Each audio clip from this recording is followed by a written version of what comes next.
Welcome to B-School, the podcast by Stacy Blackman Consulting. This series is called Paths Less Traveled.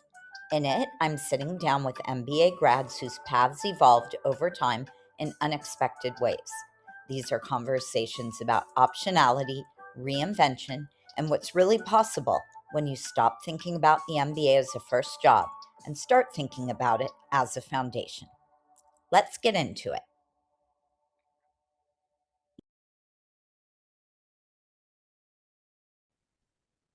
Okay, today I am super excited to be speaking with my longtime friend and former classmate from Kellogg, Paul Earle.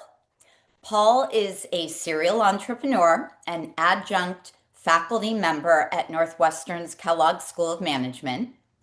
As a practitioner, he has co-founded several consumer product companies, perhaps most notably the mac and cheese brand GOODLES, one of the fastest growing new brands in the US. Wearing his academic hat, Paul most recently helped Kellogg create and launch By Design, a new program introducing students to creative processes, outcomes, and people. Welcome, Paul. It's So great to be here and happy. great to see you, Stacy. Great to see you. Yeah, this is super fun. It This, is super th- fun, and we haven't even started. we haven't even started. We're about to start. Let's Yep. do this. Well, so let's start. Let's start at the beginning. Um, Before Kellogg, before the MBA, tell us briefly about your early career and sort of what you were professionally drawn to at that stage. Yeah, so in college, in undergrad, I was and I'm going somewhere with this, so bear with me. I'll give you the short version Okay. because it's all relevant. I went to Hamilton College in upstate New York. Go Continentals for anyone who knows Hamilton. It's a small liberal arts school. And there I was the editor-in-chief of the newspaper. And that role is an interesting kind of hybrid role, actually, because you're not only, writing the editorial every week and overseeing all of the reporting and photography and all that, which is sort of a creative exercise. You're also running the enterprise. Your title is editor-in-chief, but you're also basically CEO. And, I was in charge of ad sales and managing people and all of that stuff. And by the way, this was not the New York Times or Wall Street Journal. I don't want you to think this was a big sprawling enterprise. It very much wasn't. But still, I became interested in the combination of creative endeavors, writing, photography, illustration, and business. So I tried to find a career coming out of college that married both, and I ended up in advertising. I joined a global agency based in London called Saatchi and Saatchi, which was and still is a fabulous global creative agency. I was in the New York office. I did not go to the London headquarters other than as a visitor from time to time.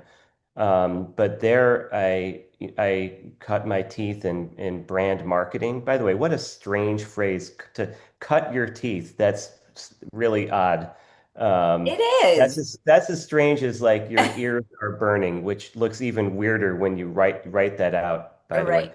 But anyway, so at Saatchi, I was immersed in this world of intense creativity, working with all of our writers and art directors and producers, film direct. It was an amazing experience for someone who loved the creative world.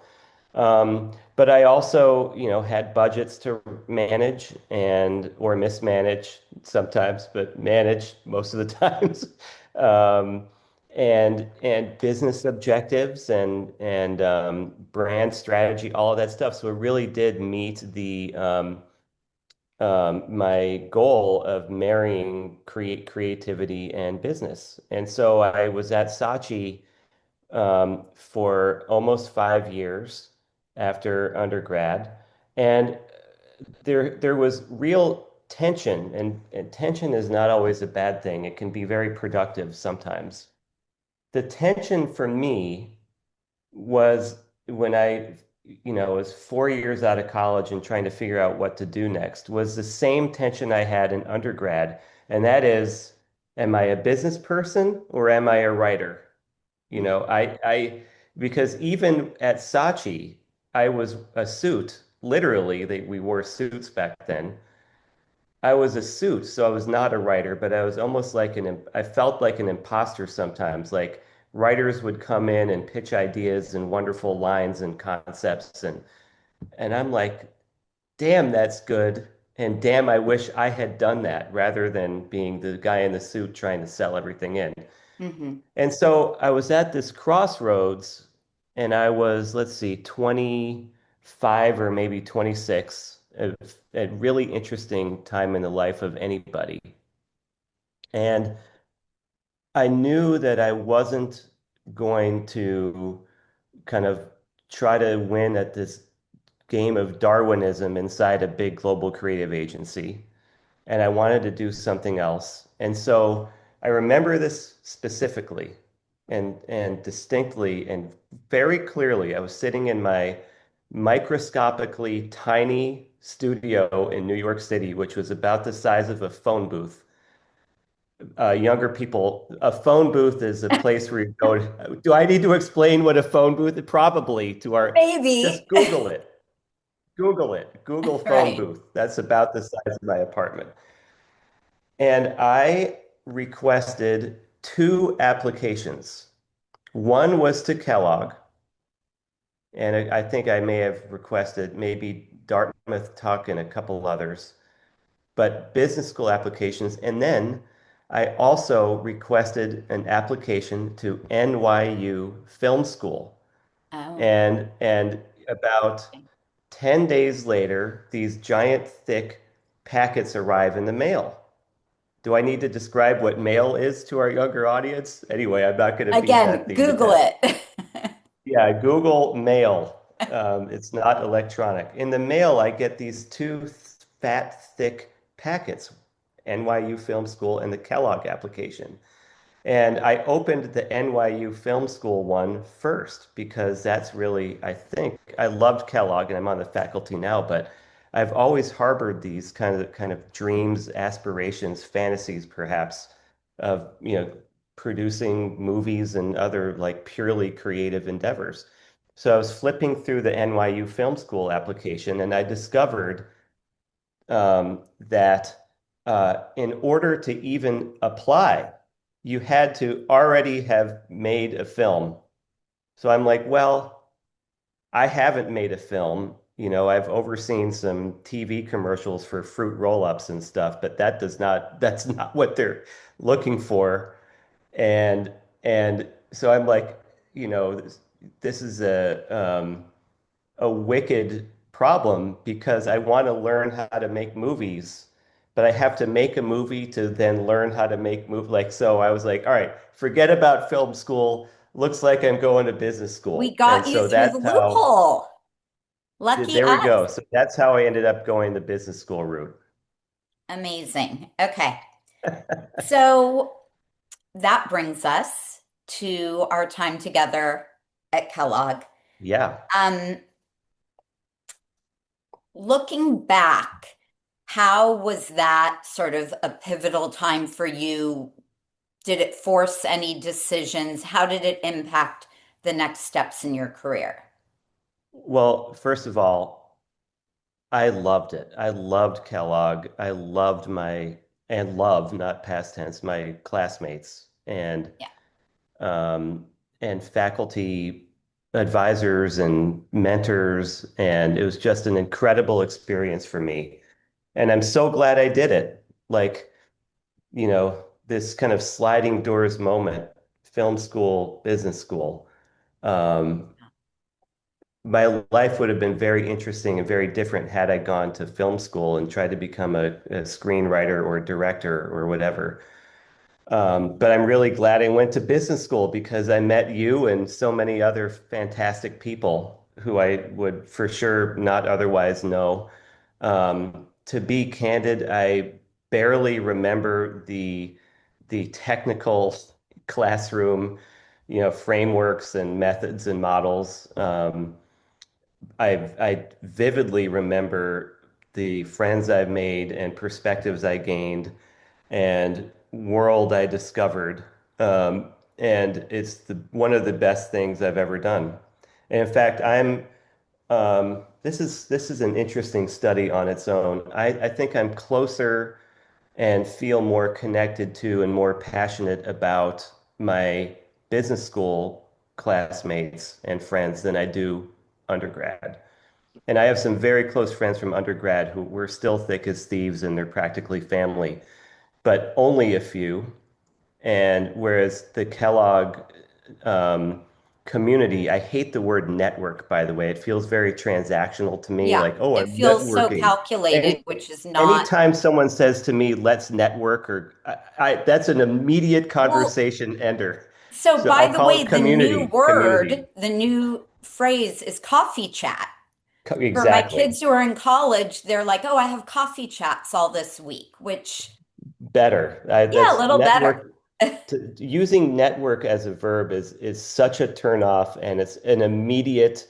If you want to get me to decline an event, invite me to go networking, and I will be strangely unavailable for that. But I'll call it community. The Kellogg community is just amazing, and it's the I best, would echo one of the everything you best things I've ever said. done. You Yeah, know, yeah. I just mean, having been a classmate, like the same thing, the business school bonds even stronger than college. And look, what we learned, a lot of it might be outdated, but we still have those awakenings, those ahas, mhm. the community, the people. It's Well, forever part of us. the reason why the community is so great is because it is a very thoughtfully curated group. Not everyone gets into Kellogg. In fact, most don't.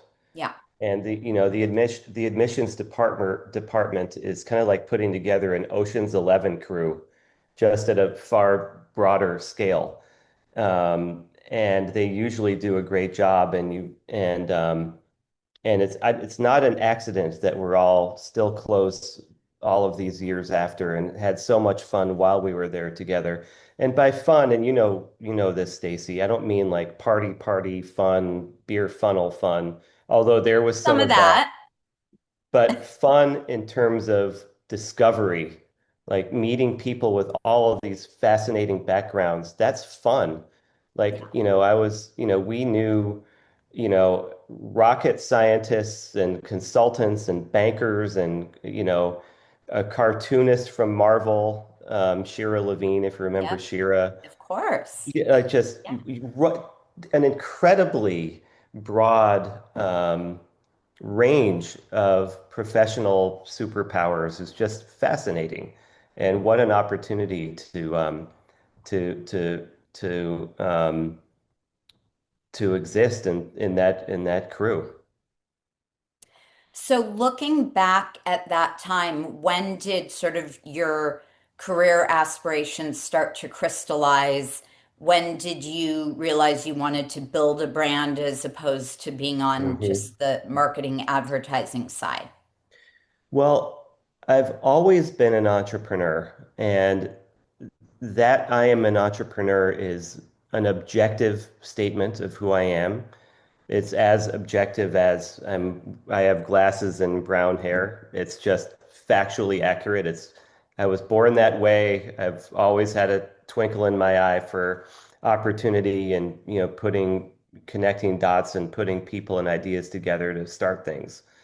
And my plan at Kellogg was actually to generate as many new business ideas as possible in hopes that one would be a winner, and that's what I would do after school. Um, I really did not have any intention of going to work for big corporate anything. And my backup plan was to at least join a startup as if not co-founder, then early stage team member.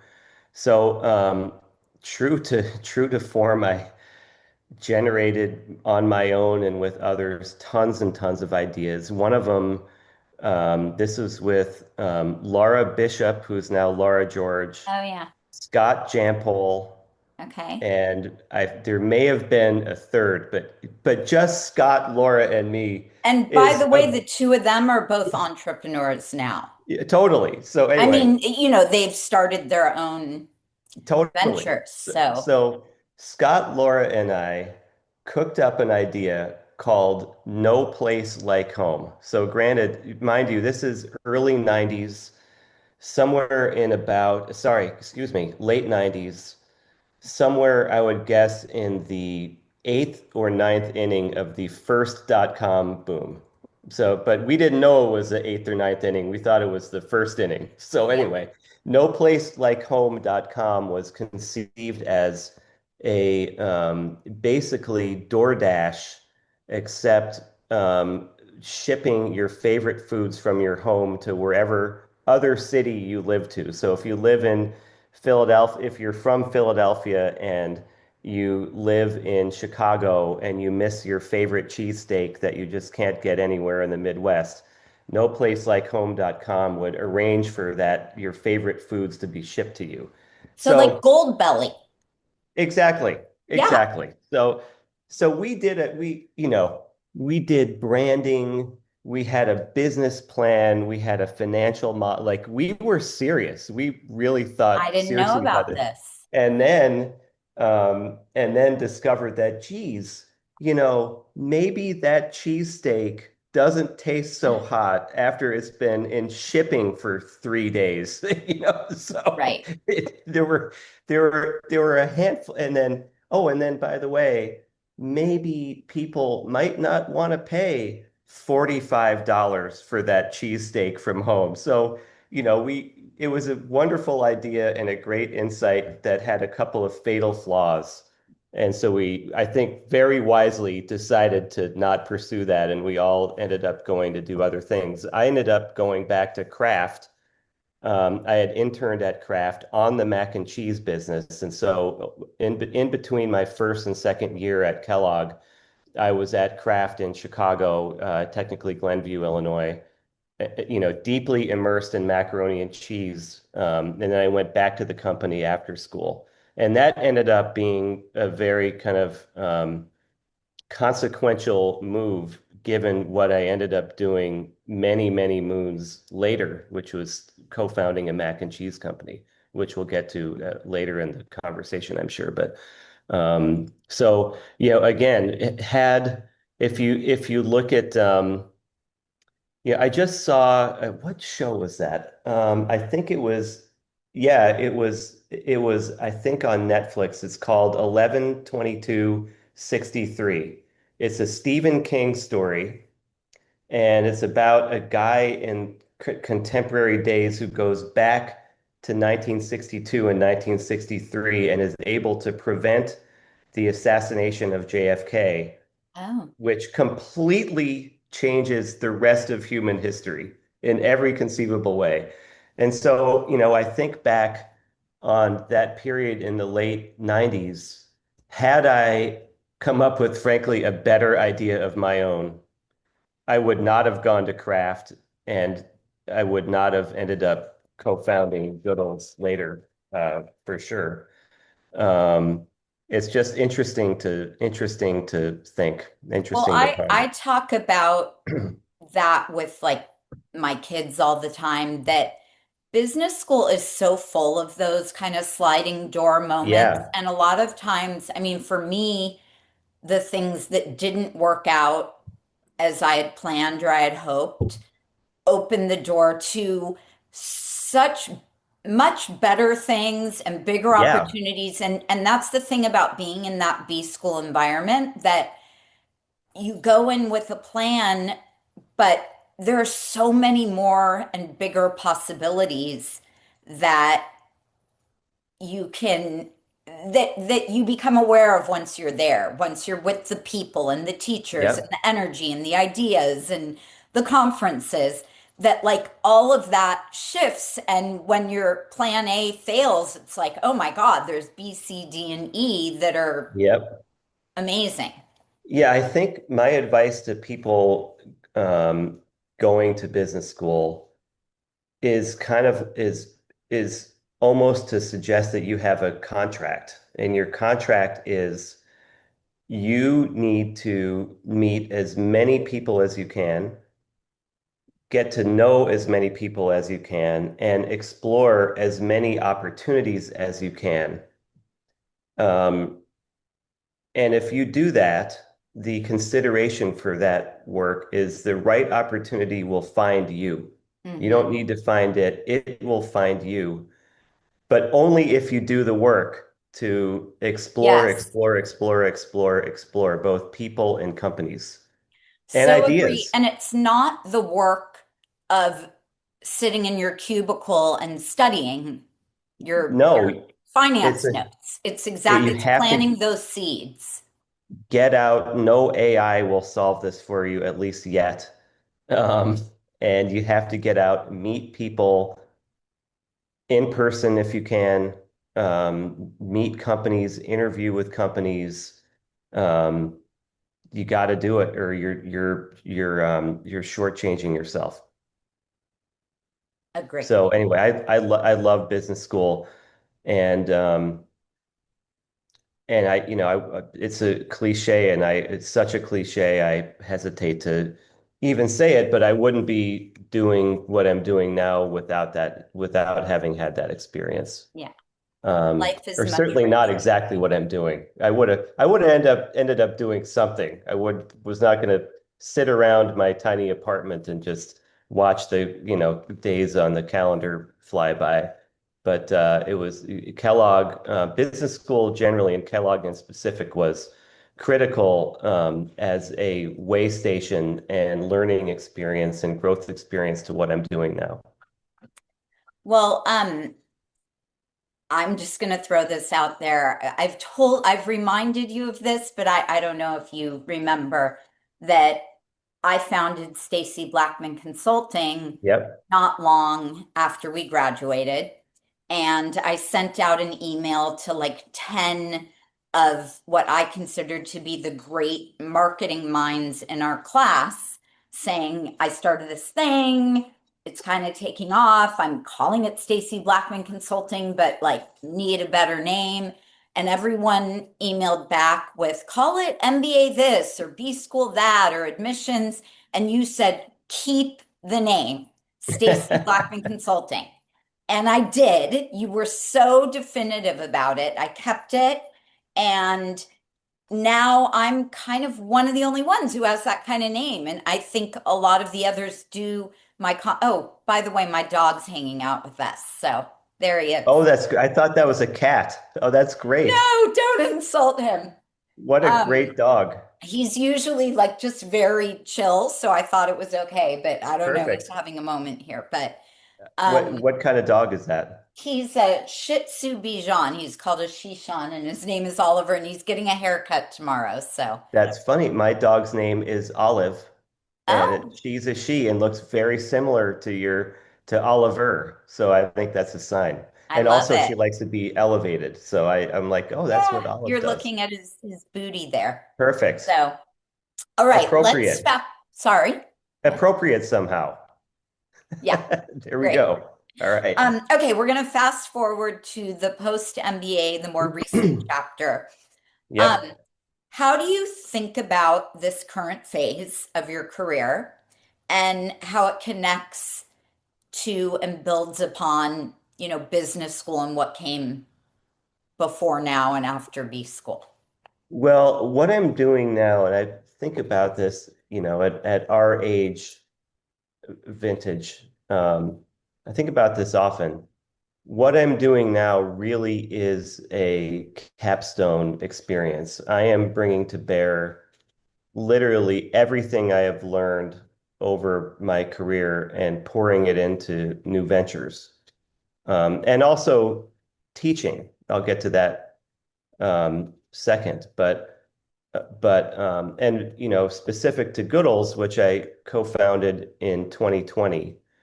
My Okay, and you co-founder, just said Goodles, which yes, is what I call it, but I heard it on the Wall Street Journal podcast.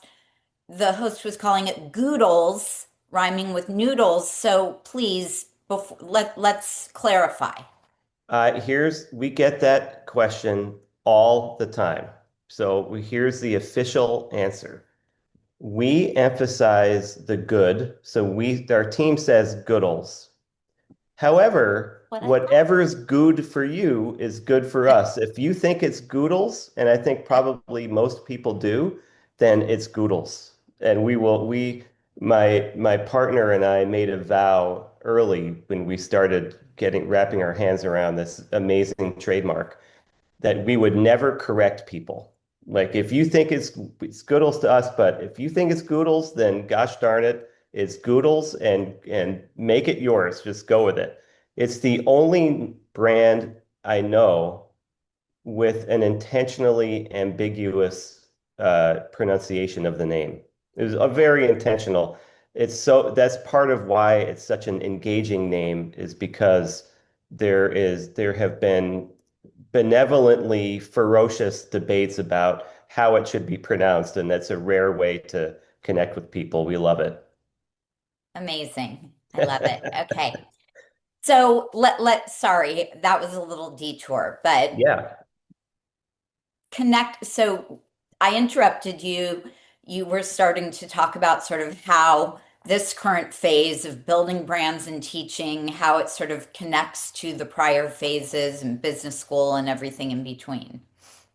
Yeah, I mean, um, I was saying my partner at Goodles would say the same thing. Like everything that we've um, seen and done in our collectively, geez, 50 years of professional experience, whatever it is, all of the tricks of the trade, all of the intuition you build, um, all of the all of the mistakes you've made. I'm far from infallible, and neither is my partner is also far from infallible.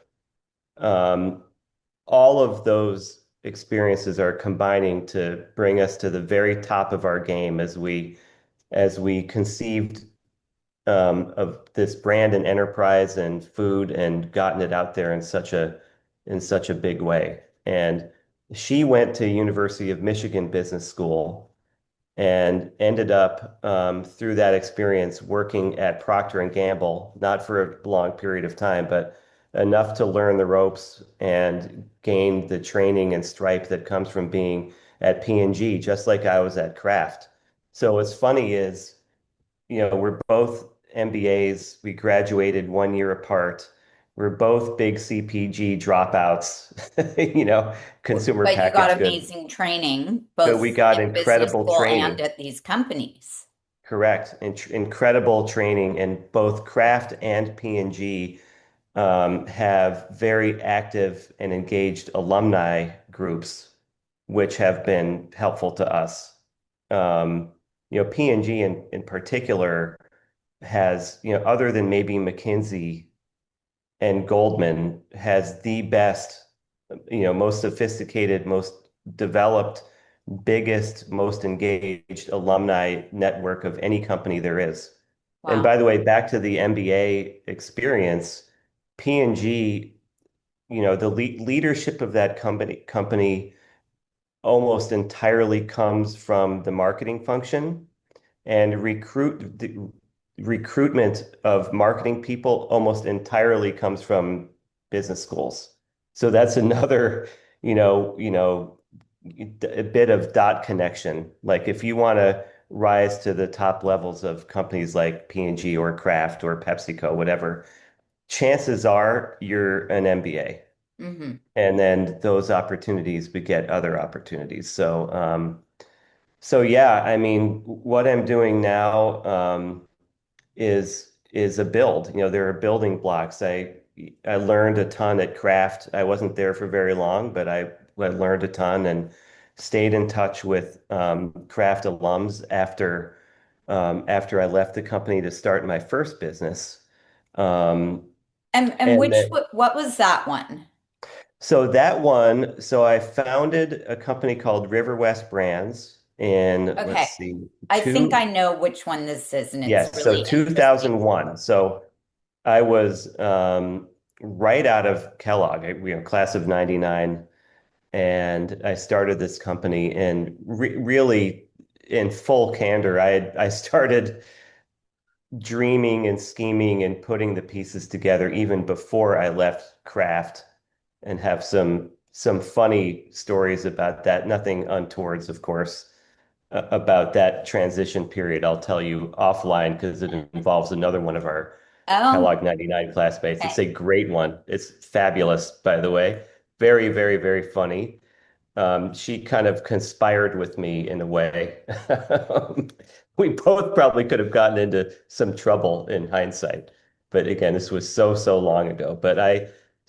So River West Brands was a company that at the time did something entirely unique. There were a couple of one-off almost accidental examples of this, but no one had ever really done it with any intention and scale and financing, etc.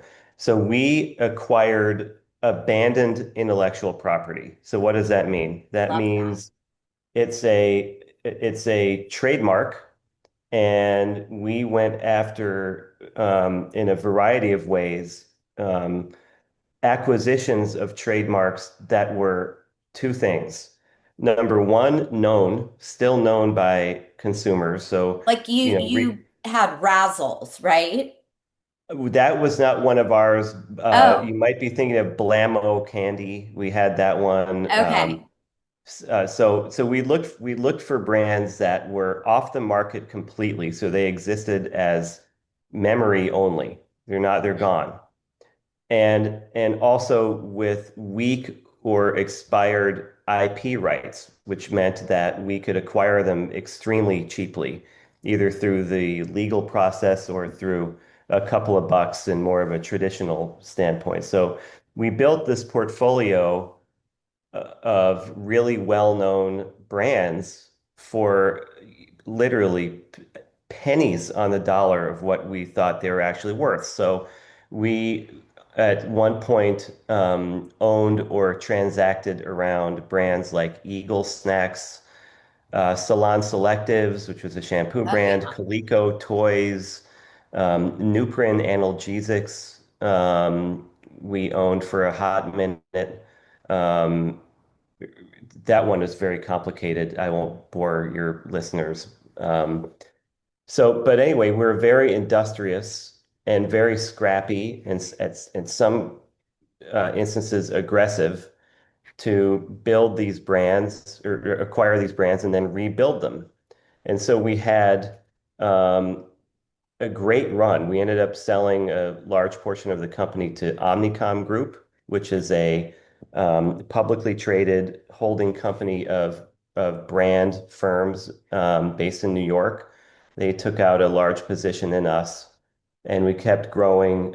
We had lots of fun. We were on the Today Show and NPR and BBC and all kind. We had New York Times. We had the press coverage of this model was way more substantial than what we actually deserved based on the size of the business. We were always fairly small compared to what people thought we were, but it really was a ton of fun. And we Very had a cool good go of idea. it. And people who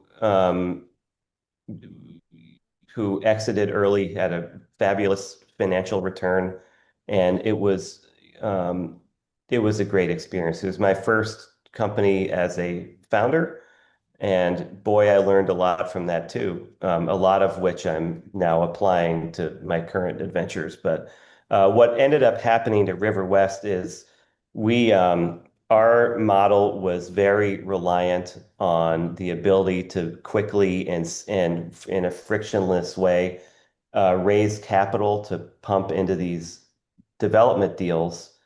And when the Great Recession of 2008 hit, that pretty much nuked any possibility we had to Oh, get deals funded. And so we kind of sold off what we could and declared victory. So it wasn't the spectacular home run that we hoped for, but we did okay, and I'm really proud of it. And that was my first real startup.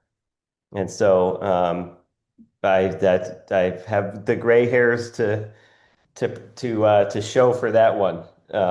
But it's a Well, great experience. I love being able to talk through kind of these longer journeys. I think a lot of people, they think about business school, they think about that first job they're going to get, and is the ROI worth it for, going from job to B school to this next level job? And it's such a journey, and there are ups and downs. And as I said, sometimes the downs pave the way to new opportunities. But like this, you're such an example of that, and also kind of the full circle of craft mac and cheese to where you are We'll now. get to that in a sec, but Yeah. yeah, Okay. I mean, I will say, looking back on my first startup, one might say, well, what do you need an MBA for if you're just going to start companies? Well, let me answer that question. The fact that I had an MBA from Kellogg was absolutely essential to our ability to raise the initial capital for that company. Hmm. There's, I'm not going to go so far as to say it wouldn't have happened without that stripe on your epaulet, but boy, it helped because again, back to something we discussed at the outset.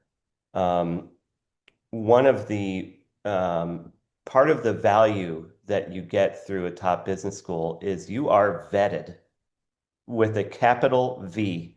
And so, if you go to Kellogg or HBS or wherever you end up, you know, investors and employees know that in order to get into HBS or Kellogg or insert business school here, you are pretty solid.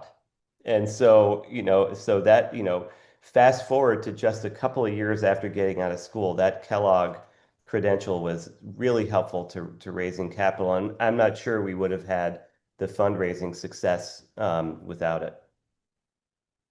So I'll tell you what I did um, in brief terms between River West Brands and Goodles and others today. It is relevant, but I'm guessing that a lot of your listeners will be interested to hear the Goodles story, so I want to get there quickly.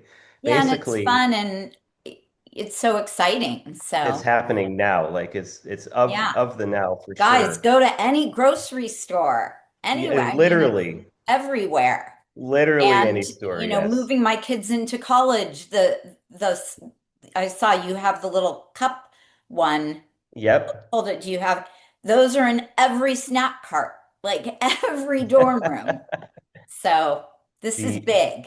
this is big, and we play a lot with the line. This is huge, and it's Love ironic it. because it's such a tiny little noodle. So Your it's that. copywriting is so fun and the names of the products. It's Thank just you. creative and fun and modern. I appreciate that. That was all intentional. Again, all a composite reflection of a career doing this stuff and also knowing a lot of incredible people. And so we have the best team ever at Goodles. And my co-founder and I, very, again, intentionally set out to recruit the best people we could find from our respective lengthy careers prior. We brought them all in. And so we have an incredible creative team at the company, and man, they're doing great work on a daily basis. And But it is a new approach. I mean, did anything feel risky at the time that turned out well or maybe didn't, like as you were navigating those early decisions? um, I think in hindsight now, so the company Goodles was founded in 2020. Looking back, of course, any new venture is wildly risky. I think my partner and I, her name is Jen Zezet, by the way. She's amazing. The best entrepreneur I've ever known. And I've known a lot of them. And, you know, Jen and I kind of knew what we were doing. We Yeah. had a very good thesis for what this could be. We had a really good understanding of the marketplace. We carefully studied other consumer product categories, specifically in food bev, and tried to find kind of signal through the noise, like what are these upstarts doing that made them so successful so fast. Um, and we're very thoughtful in product development. We have an incredible head of culinary named Molly Mache, who is the Michael Jordan of food development. Like, and that's not hyperbole. She is the best. And when we're able to recruit Molly, who had a very successful consulting career as a private consultant in food R&D, and she believed in this so much that she hit pause on her consulting practice and joined us full time. People could not believe it. We were met with disbelief because she's that good and that coveted. So, you know, And we what did was a lot of she things betting right on early. other than, fun name, cool box? Like what, I mean, I know, but I want you to share what is kind of that aha that Goodles was built around So when we that makes were it different from craft, let's say. I think everything makes it different from the incumbents, but the unlock, the if you back me into a corner and force me to identify a single superpower, it's that this product scores really well on nutrition. You know, just reading our own box, 14 grams of protein, 7 grams of fiber, 21 nutrients from plants. It's low glycemic index, which is a really big deal. That Yeah, means you don't get the sugar spike and crash you get with the other stuff. So the breakthrough is this. It's a yes and proposition. Yes, the nutritionals are stellar, but here's the key part, and it tastes great. And so when we first stood up this company and were out raising money, we encountered a number of sophisticated investors who told us that there was no room at the inn basically because Better for You mac and cheese had been done. There's another brand out there that was 3 or 4 years ahead of us. I won't name it by name. Um, and a couple others were doing like healthy like mac and cheese health food. I'm doing air quotes here. hmm, And we knew that the opportunity hadn't really been met because those products don't taste very good. And particularly with young people. And we had some very strong research, including my own son at the time, who tasted this Better for You mac and literally had a gag reflex. Like you can't even choke down a single bite. right, And so we knew that if we could somehow develop a really nutritious product that also tasted fantastic, that was winner, winner, noodle dinner. So that was our thesis, and that turned out to be exactly correct. And another, probably a close second on the breakthrough component, in addition to our magic food, is the branding. So again, in early days, we were told by many that if it's a better for you product, it's got to have brown packaging and veggies doing push-ups and all of the like health food cues. right, And fortunately, we were able to withstand the pressure to take money and then change our packaging.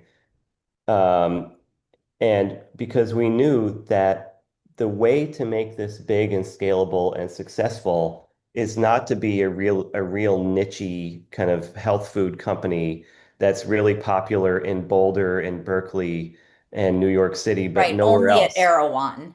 Yeah, exactly. We knew that that was actually limiting. And so our brand approach is by design really populist and fun and accessible and vibrant and juicy and campy from time to time. And it's just joy on a box. And again, that was absolutely on purpose because we wanted to avoid this very limiting, kind of sad, tiny, health co-op vibe. which again, I remind you, we were advised to do by many smart people. And we Yeah, were like, I don't want the box to look like it's made out of recyclable cardboard. yeah. No. So Well, I anyway, think you guys nailed it. So good for you. recycled, I should say. We love this is recyclable. Anyway, well, thank you, Stacy. I appreciate it. It's been really fun. And the So brand what are is you doing really excited well. about now? I mean, I'm sure there are expansions and growth, like what's on the Yeah. horizon? So um, for Goodles or generally for Either, for both. Goodles. So we had a huge year last year. Um, this year is going to be even bigger, and it's a standard playbook of new product development, more intensity on marketing and community building um, and things like that. Goodles, for all of our early success, still has relatively low brand awareness compared to the big incumbents. And so we need to work on that. But we're also just trying to enjoy the ride. We have such passionate fans, and um, on a daily basis, literally, we get wonderful uh, DMs, voicemails, handwritten letters from people telling us how much they love what we're doing and how important we are to folks. It's a an incredibly rewarding experience to know that we're having such a positive impact on so many people at such scale and scope. It's pretty remarkable.